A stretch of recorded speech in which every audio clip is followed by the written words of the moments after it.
Hello everybody and welcome to A-Class Marble presents The Chat Trap with me, Pavleen Gujral. My next guest has A-list celebrities in her client list. From advertising to now being an interior designer and architect. Richa Bahl from Richa Bahl Design Studio has surely taken a giant leap. Let's find out how. Hi Richa, how are you? Welcome to the show. Hello, I'm very excited to be here. It's an honor to have you here.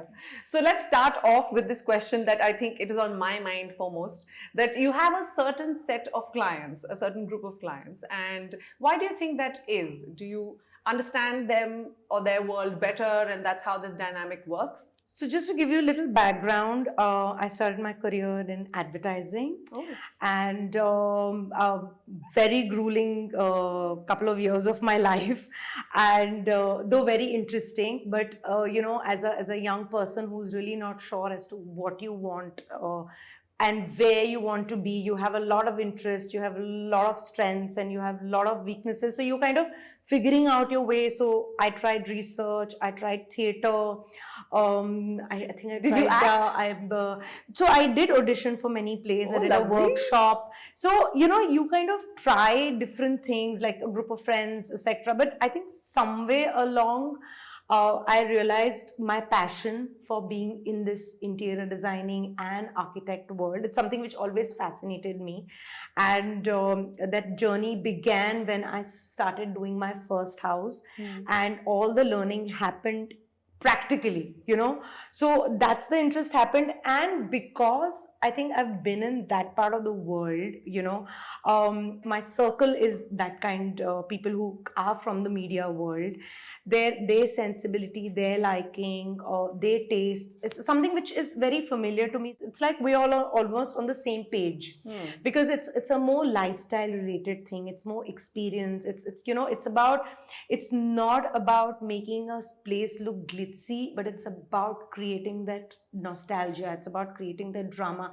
It's creating those little elements which you connect with, which I understand. So I think that's why you get like a client from a certain sector, because they know you'll get what they want, somewhere I can go inside their heads and take a little peep, because been there, done that. Okay, exactly. I can do it for you. So your experience really counts in this arena for sure. You said that you actually studied mass communication. Yes. And then you went into an advertising firm and you worked with the best of the best. Yes. And you still thought that this is not you. No. Because I didn't feel that I belonged. And see, as it is, it's very important that you go along with your passion, right? So when you have people around you who are like so passionate, like advertising is filled with writers and creative minds and strategists and media analysts and really interesting bunch of people together, because for them that's their high in life.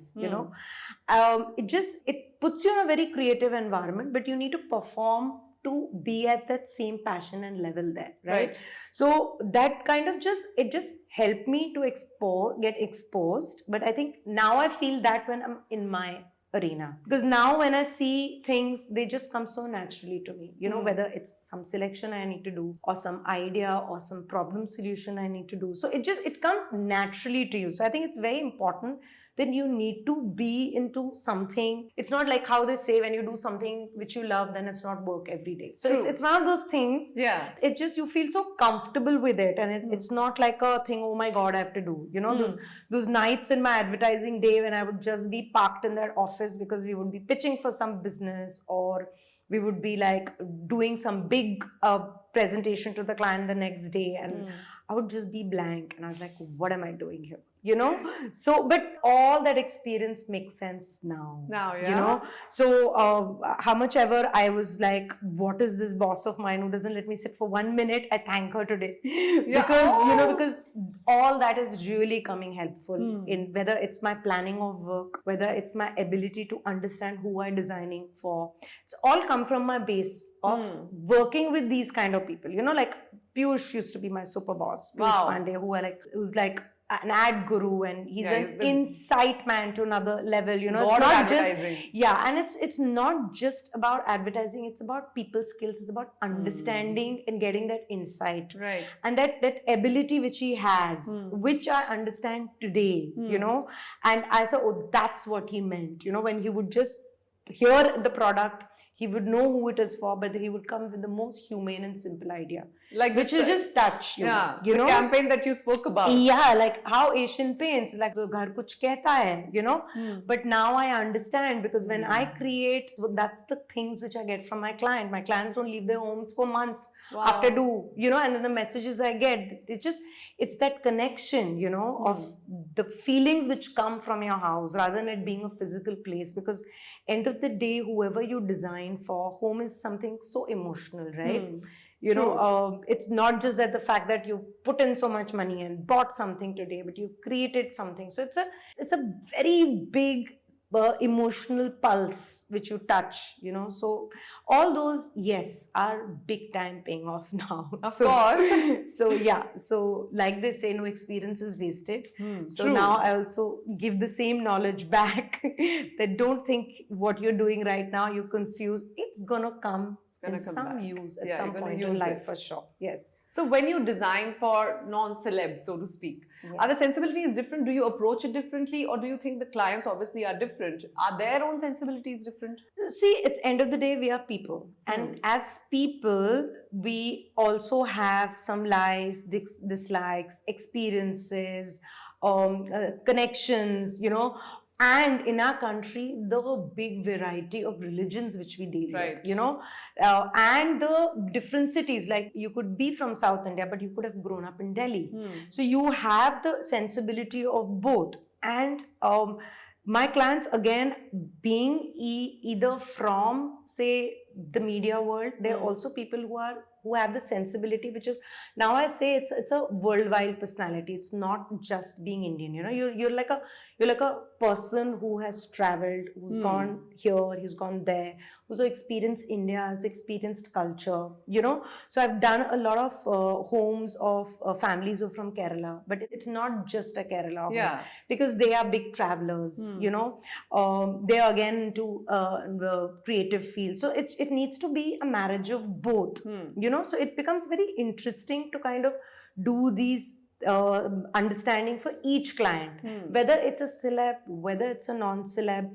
It's your person which I need to understand and kind of bring it. Like sometimes you could be a celeb, but you love reading, you know, so you need to create that kind of nice space for them, you know. When you're doing like a film production office, it's not that the whole office has to be just filled with Bollywood posters, you know. It's a creative space. It needs to be creative because lots of kind of talent comes into that place. So how do you make it a creative hub rather than boiling down to just one thing, you know? So it's that kind of a journey and that kind of understanding. Like sometimes you do, like I'm doing a lawyer's house, you know. So those are fun things of lawyer, little sensibilities which you can get, you know. So it can't be, again, a completely different isolated space from who you are. For each person, the attempt is to do that connection, you know. And you also strongly believe in reviving ancient places, heritage buildings. Yes. And you are going to take up a project like that. Please tell us more about that. So, you know, my dad was in the army.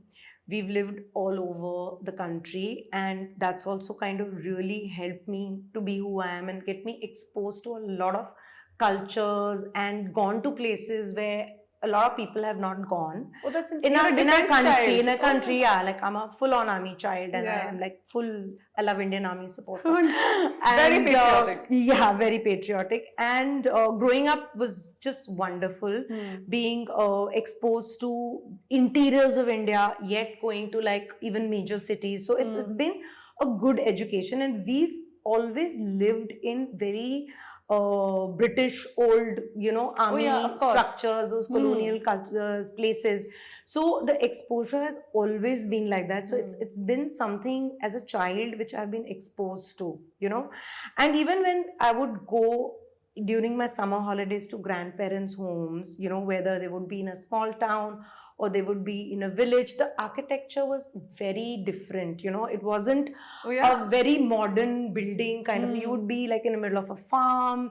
There would be like a little community around you. You know, there would be trees. It was just a very interesting environment to grow up on. So it's something which stayed back in me. And for me to see a modern world with a 60, 70, 100 story buildings is not something which I relate to. Right. So it's always been a connection and a passion to revive this. And sadly, the entire history of these beautiful heritage properties, you know, like Bombay has these villages. I live in Bandra. And Bandra itself, it's not just Bandra, Worli, town, like various sections spread together. There are these beautiful little community villages, which are kind of self-sustaining right now because they have nobody else to kind of reach out to them and help. So they formed a group. Like I have a group where my studio is, and you know, it's so much planned because there's such tiny lanes. Then when the garbage truck comes, which car has to be removed, who has thrown garbage where? Yeah, they're and it's beautiful because we just make sure that we clean and maintain it as a like nice village, but it's an effort by the community.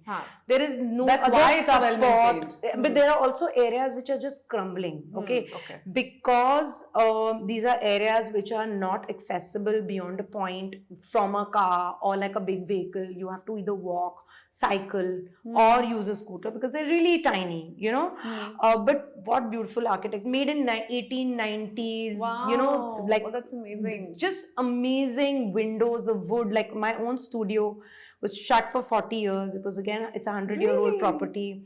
The teak wood, the wood, I have still maintained those doors because I didn't need to change them. All I needed to do is just scrap them, fix them a little, and they're good as new. So it's that quality, it's that learning, it's like how so much education can happen through this, you know, and this is all dying, you know, and you see this getting hacked because you want to just make a big building out of it. It's just, it's very hurtful when you're so emotional and passionate about it. So yeah, so it's been like a crusade which I'm into. Like I'm trying to kind of save as much as I can. There's a lot of community work which needs to be done. I think we all need to like follow an example of what Europe, how beautifully they've retained their history and modernity. Exactly. And it's so important that it happens now.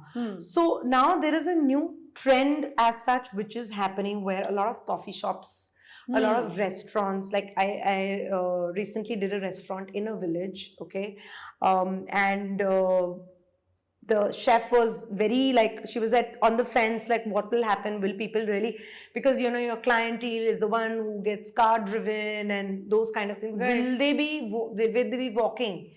And people are just loving it. Really? They love the experience that you walk through a little village, you know, the kids playing somewhere. There is some, you know, there's a community during Christmas time, a Christmas tree has been put, there is some prayer meeting happening somewhere. You know, the local folks are hanging outside, the lovely bungalows painted in different colors, trees, you know, that old architecture, they just get blown. They just love because you've stepped into another era. Another different world. Yeah. And I'm like trying really hard to revive this and hopefully should be able to do something about it and take it much further. Any particular project that you're very keen on reviving? So there is this, next to this restaurant, there's another beautiful house which was built in 1896. And that house is in the danger of being hacked right now, literally like a plot. Oh gosh. And I am really trying my best to kind of get like-minded people together so we can retain it and we can fix it. It could also be such a great place to kind of expose the new generation of what the history is. You know, there's so much history attached and these are things which are kind of got sidelined. You know, get a historian on board because they also are not being given the advantage or the prominence they require. So that could be done. You could convert into art gallery. It could be about music. It could be about poetry. It could be creative office. It has so many hands and legs. So yeah, I mean, anybody who's watching this and ready to contribute and Yes, can help you me hear save that it, now? please do Anybody that. who's willing to save a village, you know who to contact. Yes, please. That would be awesome. So yeah. Sounds amazing. I can't wait. And like you said, you've revived a couple of cafes. What was the name of the cafe? So this cafe which I revived, the property which I revived, it's called the Love Fools. And I mean, they're loving it.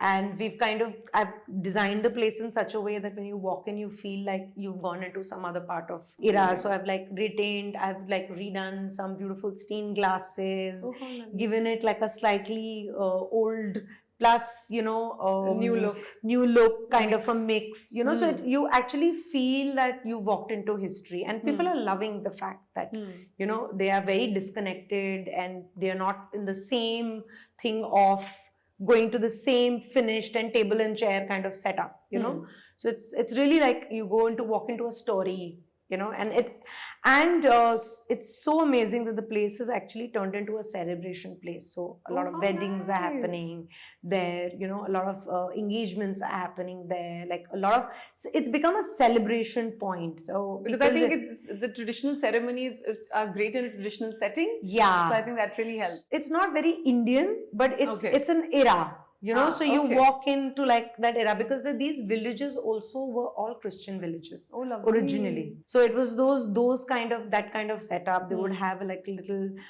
small Mother Mary installed in the middle. Nice. They would grow Christmas trees. It's a village like that. So nice. we've kept that sensibility in place. Sounds amazing. Yes. I can't wait to visit it now. Next time come to Bombay and come and go for a dinner or a lunch or something. I will, for sure. Okay, so I'll have to ask you this. The one material, like you work with a lot of earthy materials. Yes. One material that you feel inherently Indian material you have revived, that you extensively use in your designs. So it's not something which I have revived, but it's something which I love using, and I just feel that it has so many advantages and properties, which I love, is our Indian stones. They're in such beautiful colors. In my own house, I have a black limestone, and it looks just stunning. And when people enter, they're like, we can't imagine using a black stone, but people just love it. So where have you used it? So I've used it at my house is part wooden and part stone. So it's kind of the part where the stone is, and I have a little outside area. It kind of carries forward to that, and I've used it for many other sites as well, and other projects. And I use a lot of stone, because stone, again, is something which you can touch and feel. It's natural. It has those lovely natural gradations to it. Now with technology and things happening, you have tons and tons of different kind of finishes, but still it doesn't take away from the fact that it's a natural product. In summers it becomes cool, you can walk on it. Also, I just feel that I love to use materials which are very humble. Stones are very humble material. Again, going back to an old era village, it has that thing. Even if you go to places like Tuscany, in Italy, even France for that matter, if you go to like really traditional small vine villages and things like that, apart from wood, they have used a lot of stone. Right, that's true. So yeah, so I'm like a full, again, stone supporter and believer. Yeah. And I love using natural products. So I try and stick to as much as natural products as I can do. But do you think how has the clientele been receiving, especially post-pandemic? Do you feel like there is a difference in the way clients have been approaching you with their demands and requests? Yeah, so I mean, it's been a pleasant surprise, because I think when the whole pandemic fever kind of hit you hard, saying that this has happened, it's here to stay. I think the first thing was like, what will happen to the industry? But but fortunately, there's been a complete shift in people's mind and their attitude, and they want to live well. They want to be in a good environment. So people have just been forthcoming, and they've just been at this, that just give us a good place now. So which is a great shift, because a lot of people were on the fence all the time, you know. No, right. But now I think people have realized that you get one life to live and you have to live it well, and in that house, so, or offices, right. you know, anything, like anything which is near and dear, which you use and which is, it's just going to be something which is going to be your own. People definitely want to be in a better environment now, and yeah, I mean, it's a good change, and welcoming it. And I just thought when COVID happened that when I work, I'll slow down a little, because you know, because ideally you want to like really ideate and take that time, which in the real world doesn't happen. Yeah. But in COVID it's become even more hectic. Really? Because people are like, no, it's not. I mean, it's great that the people coming, but they want the deliverables tomorrow. Okay. So, but it has come with its own little bit of setbacks. There are labor issues, there are cost issues. So it's a bit of a kind of a mess right now, along with thing, but I guess we have to work around it. Yeah, you have to work around it. It's the new normal. It's the new normal, to speak. Yeah, and I guess you just realize that you just have to ride the wave. There is no other way of saying that I can avoid this or I'll plan this. You just have to go along and each day as it comes and just go ahead. And I think that's the change where people have also thought in their life. You know, they feel that it's fine. Let me just go ahead with it. What will happen tomorrow, you don't know. It's not going anywhere, so it's might not as well going deal anywhere. with it. And the nature news is not a good news. Yeah, so, absolutely not. Yeah. Let's just hope it doesn't come anytime soon. Yeah. So I would really like to know the difference between Richa in office and Richa on site. I'm sure these two people are very different. I think you should ask this question from my clients and my team. But Richa also told you. So there are times when I can tell you this, and then you can decipher from it what you want. There are like times when I'll go meet a client whom I've done 2 years back or 3 years back, and I say, oh, I'm coming in that area, I'll come and drop in. And after I will meet them, they'll be like, listen, we were so nervous, you were going to come. We put that back, we put this. Are you serious? Oh my God. So, and there are times when clients will call me, they'll travel somewhere, they're like, can we pick up this art from our house? We like it. And I'll be like, okay, but I'm like, guys, it's your house now, it's been 3 years. Really? You guys can decide. But it's just that, you know, when you have that perfectionist feeling, or you want to like give them the best, people see that and then they appreciate it. So it's not coming from a negative space, but it's coming from a very endearing space, and a very attached space. They're like, unless she doesn't say okay, we'll not get it, because even though we love it, then she'll give us 10 reasons why this will not work. So they're still taking your opinion on what to put in the house and what not.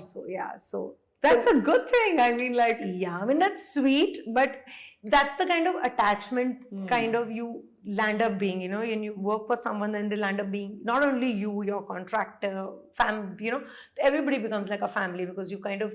And also, I just believe that when you work, it's also the energy. Right. It needs to be that way, because it can't... The more stressful it's going to be, it's going to fall apart. It's going to fall apart, you know. So that's a very important ingredient of, you know, how nicely you gel, because that's, and the clients who trust you the most and work with you as a team, support you, those are the best projects, and they turn out to be the best as well.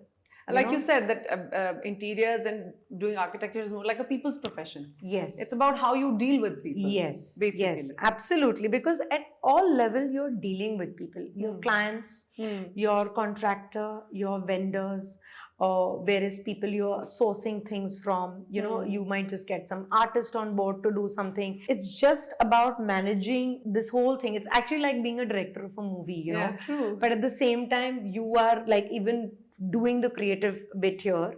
So it's like really managing a ship, actually. That's the better term to use. Excellent. You know, and you have to like make everybody sail along with you every step of the way. Because in our work, lots of times, a lot of crises also happens. Lots of things go wrong, because they do go wrong. Yeah. So it's like how you approach them rather than like being stressed about them. You know, those kind of things. So, Richa, when we talk about you in office, so we have heard that you have an all-woman team until recently. Yes. That changed. Yes. So, why did you start like that, and how did it change? So I did work with a couple of boys when I started my work, and I just felt that one, I am like all the time instructing and telling everybody, literally like telling them even at times, guys, eat lunch, it's 3 o'clock, it's fine, you know. So it goes to another level. So with the boys, the experience was that you have to do double, because I just feel that the ability of that level of multitasking doesn't come from that gender, to be honest. And I hate and love to agree with you. Yeah. So yeah, I mean, there are exceptions to the rule. No, it's not a generic thing. It might be, but it's been my experience. I completely agree with you. Yes, I completely agree with you. But yes, I do feel like we can't really generalize. Yes. But in my experience also, I feel like, because with a woman, it's a natural behavior. A woman is a mother, a daughter, a sister. You already playing so many roles. Exactly. That I don't know whether you can put it in the interview or not. But why not? Why not? So it's equality natural. has no gender. Yeah, exactly. So it's not as if the other gender cannot. It's just the way they are built. Yeah, and I think also, rather than talking about this man and woman, and I just feel that when I'm working and my girl team is working, we are not talking to anybody thinking you're a man or woman. Exactly. It's work. Okay. It's work. And the work has to go on. You know, it's these stereotypes and these thinking of, oh, you're talking to this one, you have to be like this, you have to be like that. Those cliches need to be broken. True. You know, and we need to recognize whose strength is and what. So it is, like you said, it is a woman's strength that this being communicative, okay, is something which comes more naturally. Whereas you look at the other gender and you have to like really like put these coaxing things where you have to make them do extra kind of a work. It's not really about ability, but it's about communication. It's about communication. Yes. It's about multitasking, you know. So it's not about that person's a bad designer, of course, or doesn't have ideas. It's not just that. It's a combination of a lot of things when you're working. And how did it change then? How did you finally? So I have Hassan from in my team now who pursued me, and I did meet him, and I did give him a warning that look, the boys really are not. I'm not like really working well here. Try, but he's, like I said, he's doing fabulously. That's great. He wasn't intimidated by all the women. Yeah, they're like 6 girls and only him. Oh gosh. But I guess he's loving. On Women's Day, he got all of us chocolates. How lovely. Which was really sweet, which I said, you didn't need to do. No, I said, you didn't need to do that. We should have given you a chocolate. We are 6 of us. Yeah, actually, one chocolate. We should have given it to you. But it's fine, you know. It's like, we don't think about these things. But the thing is, it kind of does exist.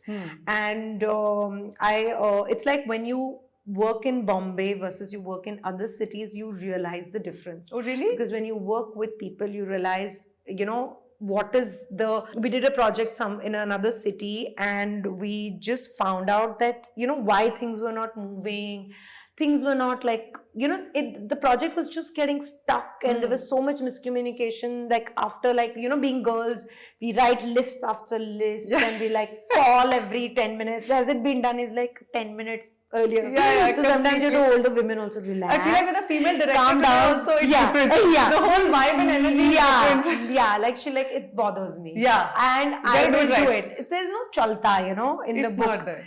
So it's one of those things, and we just realized the biggest issue happening at the site was that the men could not take orders from the women, you know. So it took us a little time to realize why things are going wrong in this site. Might I ask what city this was? Let that be, because I have lots more work to do. Okay, no. But I am fixing the issues in my own way. Oh, good. So, but you know, you realize these things, and these do exist. Yeah, of course. You know? But having said that, I encourage and I totally support and I push whoever works with me, saying that you come on as a professional. I don't care what your gender is. As long as you work hard and you deliver and you're good, it doesn't matter. And have the same attitude with anyone else you work with. True. You know? So then this just always gets nipped in the bud. You know? So, and it kind of also gives you a more cohesive and a more open and a fun creative environment rather than dealing with these things. Of course. You know? At the end of the day, it doesn't matter what sex you are, what caste or creed. Yeah. It's just if you're a hard worker, then nothing else makes a difference. Yeah. Okay. I think that was such an amazing conversation about you as a person, Richa. So let's get the work front also into the interview. Yes. So how have you seen the industry change? Also, it's been you started 11 years ago. It hasn't been a very long time, but you've done very well, touch wood.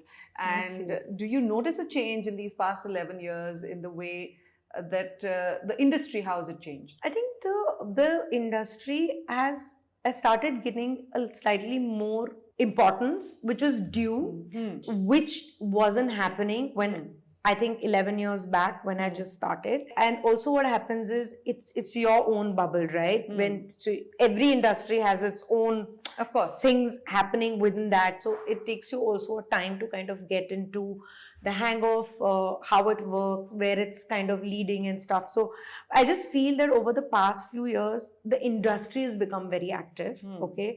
As designers also, with this whole social media being so easy to kind of use, it's also become easier for people to communicate to people, to make them understand. So those kind of things really help you with making understand people's sensibility, to just make people see content. There are lots of people who love design content, you know, because it's something which you like, you know, of course. And why should you not be deprived? Like, for example, a lot of shows, if you'll also see on whether it's platforms like Netflix and stuff, it's nothing is Indian, but if you'll see design oriented, there's such interesting contents, whether it's about artists, whether it's about homes, whether it's about architecture, weddings, you know, anything to do with design, right? You know, so or like for me, design also is a very important part when I see a beautiful show. You know, the art direction, the sets, when you see this just excites you, and those are more inspirational cues which people get. So people are also getting more aware because they're getting more exposed. Richa, do you follow any trends in the industry, and what are the current trends in the industry, and what do you foresee for the next 5 years? So I'm not someone who follows trends, and not someone who kind of believes that that's the way to go with. Of course, if you hear something and you kind of say that, okay, it's kind of something which is going to fit in your language, then why not? So that's pretty much my approach to them. And sometimes I just look at trends and I see, because trends are also things which are just like they're ongoing, you know. Also, sometimes trends could be something which sometimes just don't appeal to you and don't make sense to you. True. So I think they're more industry led, and they're more for creating content and for being there because it's a thing to do, to let people kind of get updated or related to link it to some business which is supporting that trend. So sometimes it helps, sometimes it doesn't help. But I just believe there are few things which I love doing, and those are things which I continue kind of innovating within that. True. It could be like I do it in different ways. Like niches is something which is my signature style, which I do. Then it's something which could be European, or it could be something which is very Indian. Again, something which exists in our villages, right? And it exists in Europe and Mexico. And, you know, it's kind of a similar kind of a vibe. So it's basically, you can either modernize it, you can make it look rustic, you can make it look villagey, you can make it look contemporary, you can play around with these things, you know. There's some traditional kind of floorings, designs, which will never go out of style. So those are the things, I think those would be the kind of trends I would not think of not letting go, reuse them. Like the classics, everlasting trends. And yeah, the classic, you know, things like the whole thing of using cane, you know, again, it's something which it's nothing new. It's just, it's an old traditional plus, you know, a kind of a thing which is kind of used in the West also. In 70s, so much of us architecture was around it. So it's just kind of come back. But also sometimes I just feel, oh, this is something which I've kind of used anyways all the time. For a period of time, yeah. Yeah, so just, I think trends come and go, but your style needs to be something which is your own and it's different from what others do. So for me, it's not important to follow trends as much. So how would you, Richa, design your own personal space? What are the elements that would be in Richa's own personal space? Oh, I think I would have a lot of interesting objects which I would just picked and chosen from different places. Very well traveled space, because I think it's very important for me for the place to look a certain thing. In fact, I tell my clients also that we can't build a house over 8 months or 9 months over a year. It has to be collected, it has to be kind of curated. You know, that's when the energies fall in place, and that's where nostalgia, memories, all these kind of things happen. You go to a beach, it's not that you have to go and buy the most expensive things. You could be like a beautiful bunch of shells which you've picked up, and you've arranged them in a bottle, you know, and you've kept them in a certain space in your house, you know. So you give a timeline if you prefer to work over a period of time, because you would rather have pieces that are nostalgic and relating to memory. Then do you have a usual timeline for projects? Yeah, we have now. We have to kind of figure how. It all depends on actually the scope and the size and all those kind of things of the project. So within that project, then you do these things. You know, you travel, you collect things. You know, you go to different places, whether it could be within the country or it could be somewhere international travel you do. But you'll end up doing this. That's how the language kind of falls in place. You know. Lovely.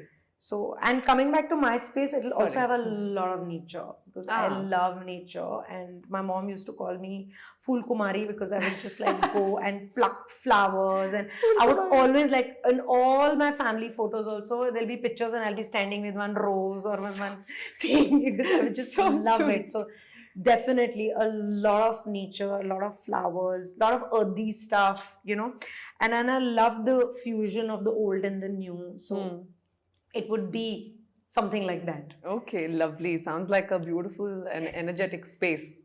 Let's move on to something that you are not so familiar with, because I have tried to research you and I could not find you social media. That's not true. Your work-wise, you were more of a word of mouth, and your clientele really speaks for itself. Yes. I think that's a better approach to have than actually be prevalent on a platform that you don't know who's watching, but here the right people are watching your work. But what do you think about the digital space in the industry, digital marketing, social media? Is it as important as it was, and the relevance of it? Obviously, very, very important and much needed, because, but like you said, so it has like both sides. I could be very socially popular, but if the work is a certain way, then, you know, the work always comes from the work you have done. Because it's with you kind of, the word spreads, and there is an X amount of money which are people going to spend on you. So it really also depends on that. Okay. It's also, you want to work with a certain kind of people, because you want to be on the same page, you know, so that's also very important. So even though you would see things on social media, like people see so much, they're overexposed right now. They see all kinds of things, but unless you kind of make them understand what is good and bad. See, because there is a design language which everybody comes on board with, right? And there are some things which I might not like, but as a second to say designer, that person might like, and that person might use it in a more better way than me. So, but now these are the sensibilities which you have to kind of explain to people who come on board with you. So it has like it has both pros and cons, but then definitely it's the world of social media, and we are definitely, the future is going even more ahead. You know, I get lots of emails from people from like different countries who like made small videos and saying how you should make yourself more popular, you should get on, make a YouTube channel, and, you know, those kind of things. So I think it's like another vertical altogether, which is required. It's at what stage you want to take it, at what level, with time, resources. It's one of those kind of calls, but it's definitely a need and a requirement right now. True. Can't ignore it. Can't ignore it, and it's a great way to promote your work. You know, so that, and it's also fun. So you can also expose people that it's not just about being serious about things. You know, it's also about having fun. The kind of things you do. You know, the experiences you have with clients. Like sometimes you're working with friends and you know exactly what you want. Then our meetings all about what will we eat, when we go shopping, Right. which restaurant will we go, which city we will go, where, so it's and it's like I said, it's an experience you create, and that's the energy then you translate into your project also. Project. Okay. So I have to ask you this, we can edit it later, but it just popped up in my head that have you ever researched somebody online on social media when you had to do their house or something? Has that ever happened? Just to have a fair idea of, how the social media is an extension of your personality. Yeah. Have you ever done that? No. So I haven't stalked anybody like Not stalking.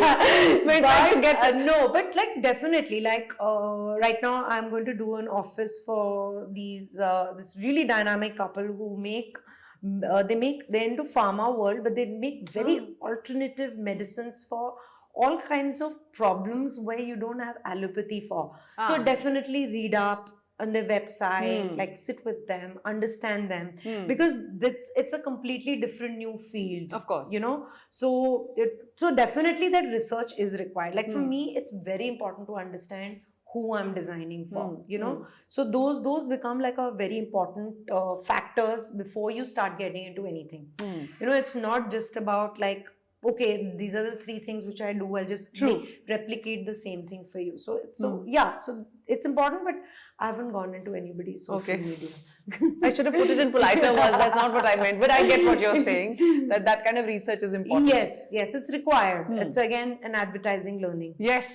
Which brings me... who you're talking to. Now you know, yeah. So that brings me to the last question, that any advice that you would like to give out to especially those people who are stuck in a job that they probably are not made for, something that you would relate with.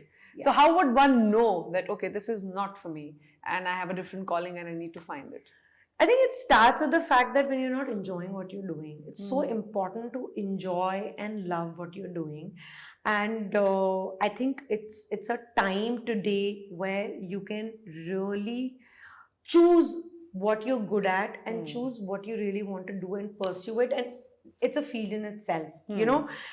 We have progressed from those 5 things of science and doctor and lawyer and those kind of professions. It's a world of specializations. I know so many people who are sitting at home and doing very interesting and different kind of businesses and doing well. So it's very important to kind of recognize what you're good at. And you just have to jump in. Unless you don't jump in, you will never learn to swim. So it's one of those things, and of course, and I understand because I have come from the same space where I would also say that why would anybody want to come to me where I haven't trained in this? And funnily enough, my college hostel days, my roommate used to be an architect. Okay. And I remember they would not sleep. Because they would come, they would eat, they would nap, and their room door used to be open 24 hours. So any time anyone's hungry at any point, we would go to that room and eat because they would be working whole night. So every time they would be so tired, I'll be like, they're making a hospital or a hotel plan. We are sticking trees for them. So you come from that kind of a thing, and you're like, so I definitely had those self-doubts, but it's just that when you jump into it and you really do it genuinely and you do it passionately, then it definitely falls in place. So so my advice would be just jump in. It's okay. You can always go back tomorrow to what you were doing. It's not going anywhere. Exactly. So it's worth the risk. Well said. Thank you so much, Richa. This was such a lovely conversation and I felt like I'm talking to a friend. I love talking to you. Yeah, it was fun. It was really, really fun. But before we let you go, we have the highlight of the interview, which is our rapid fire round. Oh, Don't worry, it's very easy peasy. Okay, let's go. So, you know the nitty-gritties of a rapid fire? Yes, I have. Everybody, the whole country knows now. The infamous rapid fire. Okay, here we go. Contemporary or classic? Contemporary. Okay. Stone or marble? Stone. Minimalistic or eclectic? Eclectic. Striking facade or striking interiors? Bit of both. Bit of both. Yeah. Work from home or go to office? Bit of both.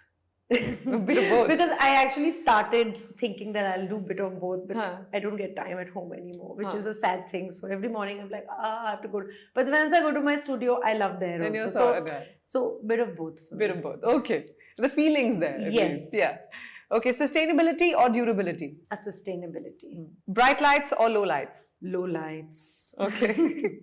Favorite material to work with? Wood, stone, ceramic, any natural material actually. Okay. Favorite work of architecture in your own city? Oh, I would just say the CST, Gateway of India. What am I saying? I'm in Delhi, so I've become Delhi. Yeah, no problem. It's the Delhi effect. Yeah, so definitely the Gateway of India. Now it's called Chhatrapati Shivaji yes. Terminus. Otherwise, it's called Victoria Terminus. Right. And all those beautiful places which have been converted to General Post Office or the Police Commission office right now. But these are architectures which just overwhelm you, and every time you cross, there is no way that you don't take a photograph or you don't look at them twice. Yeah, because true. This is really history. And beautifully carved and with those details, for sure. I agree. The Victoria Terminus especially, I love that. It's beautiful. Beautiful. Okay. On a holiday, are you a mountain girl or a beach girl? Mountain. Mountain, Yes. okay. Date night would be a quiet movie at home or dinner outside? Movie at home. If you had to revamp, that I've already asked about, but if you were given a chance to revamp a certain structure in your own city or somewhere else, what would it be? I would definitely like jump at it and revive all those beautiful villages, repaint them, fix them, give them a nice glory, which they really truly deserve. So I'm putting it out in the universe. You're putting it out. People are going to grab it, don't worry. Yes. Okay, favorite city to visit purely for its architecture? Rajasthan. Well, that was it. Thank you so much, Richa. That You wasn't did- tough. I thought, I don't know what questions you'll No, ask. But no. that was good questions. Thanks so much. Thank you so much. It was an absolute honor and delight It to was have fun. you. I hope you had fun. Like you Yes, said. I had fun. I had fun, and thanks Gaurav for dragging me into this. Finally, we did it, Gaurav. We did it. Let me give him the credit. Yes, please, of course. I will also give him the credit. Yes. Thank you so much, Richa. It was Thanks. so nice. It was talking to you. really fun talking. Yes. I would now like to call upon Mr. Ramesh Bhandari, Director A-Class Marble, to get a memento signed by our guest.